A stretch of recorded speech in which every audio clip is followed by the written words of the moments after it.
Albert Einstein once said, everybody's a genius, but if you judge a fish by its ability to climb a tree, it will live its whole life believing that it is stupid.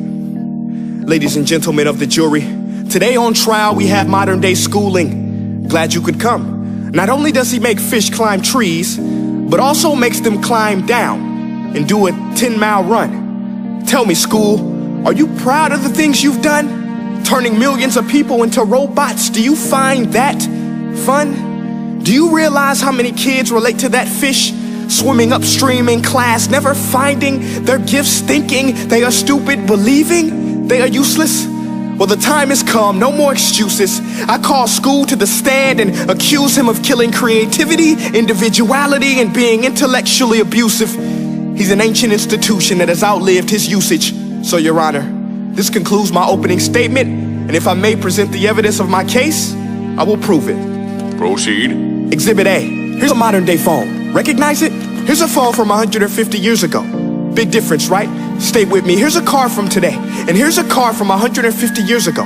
Big difference, right? Well, get this. Here's a classroom of today, and here's a class we used 150 years ago. Now ain't that a shame? In literally more than a century, nothing has changed. Yet you claim to prepare students for the future? But with evidence like that, I must ask, do you prepare students for the future or the past? I did a background check on you and let the record show that you were made to train people to work in factories, which explains why you put students in straight rows, nice and neat, tell them sit still, raise your hand if you want to speak, give them a short break to eat, and for 8 hours a day, tell them what to think. Oh, and make them compete to get an A letter which determines product quality, hence grade A of meat.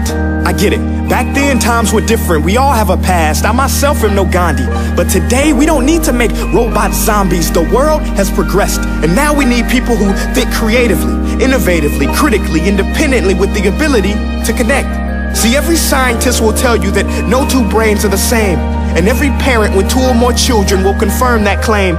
So please explain why you treat students like cookie cutter frames or snapback hats, giving them this one-size-fits-all crap. Watch your language. Sorry, Your Honor, but if a doctor prescribed the exact same medicine to all of his patients, the results will be tragic. So many people would get sick, yet when it comes to school, this is exactly what happens. This educational malpractice, where one teacher stands in front of 20 kids, each one having different strengths, different needs, different gifts, different dreams, and you teach the same thing the same way? That's horrific. Ladies and gentlemen, the defendant should not be acquitted. This may be one of the worst criminal offenses ever to be committed. And let's mention the way you treat your employees. Objection. Overruled. I want to hear this. It's a shame. I mean, teachers have the most important job on the planet, yet they're underpaid? No wonder so many students are short-changed. Let's be honest, teachers should earn just as much as doctors, because a doctor can do heart surgery and save the life of a kid, but a great teacher can reach the heart of that kid and allow him to truly live.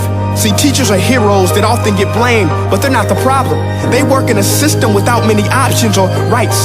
Curriculums are created by policymakers, most of which have never taught a day in their life.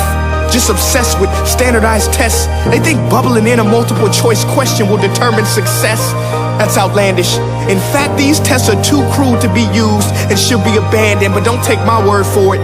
Take Frederick J. Kelly, the man who invented standardized testing, who said, and I quote, "These tests are too cruel to be used and should be abandoned." Ladies and gentlemen of the jury, if we continue down this road, the results will be lethal.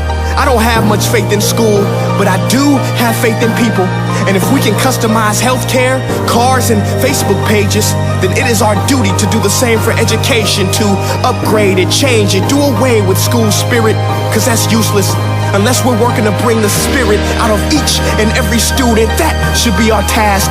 No more Common Core. Instead, let's reach the core of every heart in every class. Sure, math is important, but no more than art or dance. Let's give every gift an equal chance. I know this sounds like a dream, but countries like Finland are doing impressive things. They have shorter school days, teachers make a decent wage, homework is non-existent, and they focus on collaboration instead of competition. But here's the kicker, boys and girls. Their educational system outperforms every other country in the world. Other places like Singapore are succeeding rapidly. Schools like Montessori, programs like Khan Academy. There is no single solution, but let's get moving. Because while students may be 20% of our population, they are 100% of our future. So let's attend to their dreams, and there's no telling what we can achieve. This is a world in which I believe, a world where fish are no longer forced to climb trees. I'll rest my case.